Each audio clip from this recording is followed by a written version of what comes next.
After you start up your VT, for example in a first gen, you're going to have a bunch of dials and displays that are going to have to be kept track of for as long as you're alive. What you should expect to see in all VTs are your main fuel tank, the sub-tank 1 and 2, your VT's HP quadrants, your gear selection, the digital and analog speedometer, your engine's current RPM, the VT battery, radio system, remaining chaff units, and the fire alarm system. All of the displays in the cockpit are going to relate to your main monitor in the center, your multi-monitor up at the top, and the sub-monitor at the bottom. On the sides of the cockpit are going to be your equipped weapons and their current status, with the illuminated and flipped options currently being selected and everything grayed out can be not selected. The multi-monitor is capable of being retracted away from the main monitor for visibility and just giving you a clear sight picture if needed. And the main monitor itself can be zoomed in and out up to 12 times the magnifications with the buttons on the right block. Utilizing the sight change joystick on the rotation lever on the left block, you can look around with about a 180 degree range of motion and reset back to your exact front view based on your leg's positioning by just clicking it. A VT accelerates based on a 5-speed manual transmission indicated by the gear shift on the left. In order to reach the other gear selections and move at max speed, you'll need to accelerate until the dial indicating your engine RPM reaches into the red and shift up the gear. Shifting up gears too early will cause your speed and spooling of the engine in general to be at a slower pace than if it had been successfully shifted properly. On a road or smooth concrete or metal surfaces, you're able to generate enough torque to instantly begin moving in 4th gear without penalty, as well as benefit from a 10% speed increase. With this, even a VITS can get an explosive to start over a decider that normally moves much faster than an engine.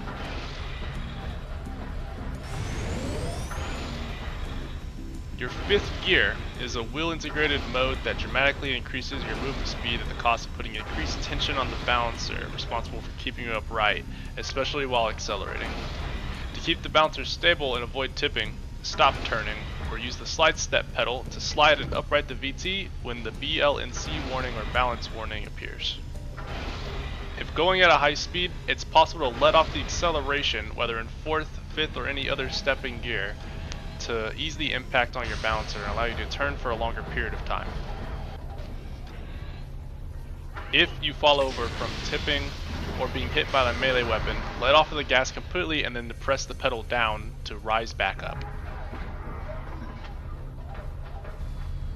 Learning to be comfortable with the movement of VTs in general is going to be important for your survival, especially against more deadly VTs. Try to get used to how a few VTs drive in general, just practicing continuous circle movements and your own personal dexterity between changing gear shifts and operating the rest of the system. We have our hands full. Unless you're in a dedicated artillery role that can be exempt from danger, you'll need to know how to fight and what you should expect when deploying into a mission with other guys. The first thing is finding your target. Any enemy VT you aim at will both play an alert sound and change the color of your reticule, indicating that there's an enemy that can be locked onto.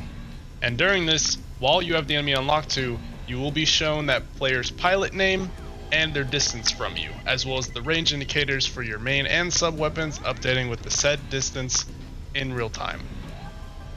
This function is available for up to 2,500 meters, and any target beyond that range will not be able to be acquired and current locks will disconnect. The enemy VITS pilot has seen me and is locked onto my VT. When you're locked onto by enemy VTs, your main monitor will flash the warn alert indicating an enemy has seen you and is currently following your VT's location both navigationally and with weapons. Notice how on the sub monitor you can see the VITS is constantly turned to face me for the duration of the lock. Now the VITS has passed me and dropped the lock, but I'm still visible to it due to the sight change camera that all VTs possess. Be wary that in and out of combat you are not being tracked even without the presence of enemy locks by your system. We've reacquired our target, so now it's time to attack. Locking our weapons onto them, we can see that the top arrows above the reticule have met and turned orange, meaning our main weapon can affect the enemy, while the bottom arrows are still split and showing that we cannot use our sub-weapons to hurt them. We've taken some damage, which ended up dirtying our camera a little bit and causing our armor to lower enough turning off one of the quadrants. We can infer from here that the shot lowered our health to around 3/4 of its maximum from this, with more info available in the status screen of our multi-monitor. We'll need to avoid more damage by using the slide step mechanism in our VT, achieved with the leftmost pedal of our controls.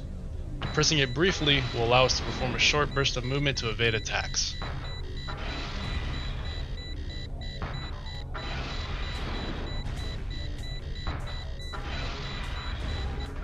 As the enemy VIT starts backing up, we'll try and start shooting back at him, but notice how some of the shots don't fully connect or just graze completely past him.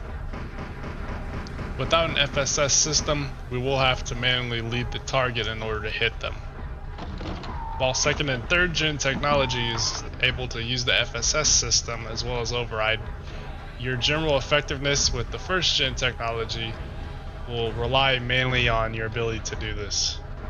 For this reason, I personally recommend choosing a 2nd gen option in both free mission and campaign whenever available, as this will generally make any fight that you go into a lot easier to handle with that FSS auto aim system and with the general performance of those VT types.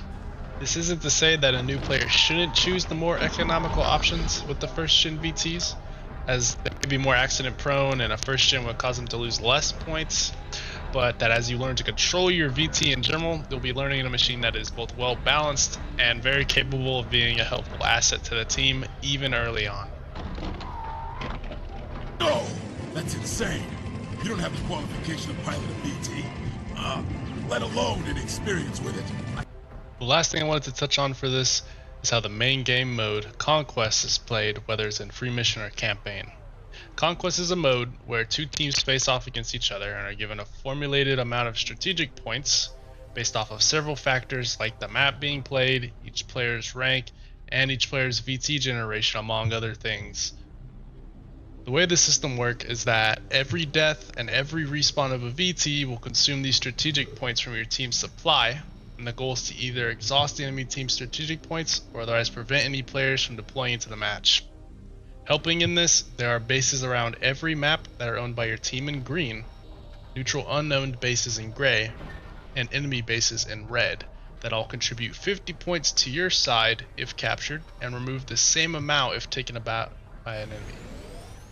From every base, a player can respawn their VT on it if they own it. So naturally, if you lose access to every single base, you'll be unable to respawn into the game, and that can lead to a loss just off of that.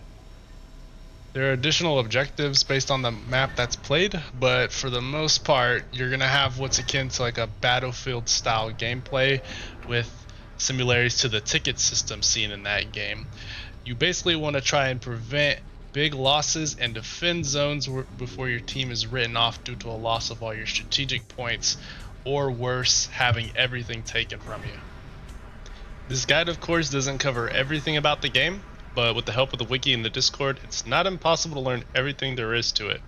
I hope to put out more educational content in the future, going more in depth with the systems.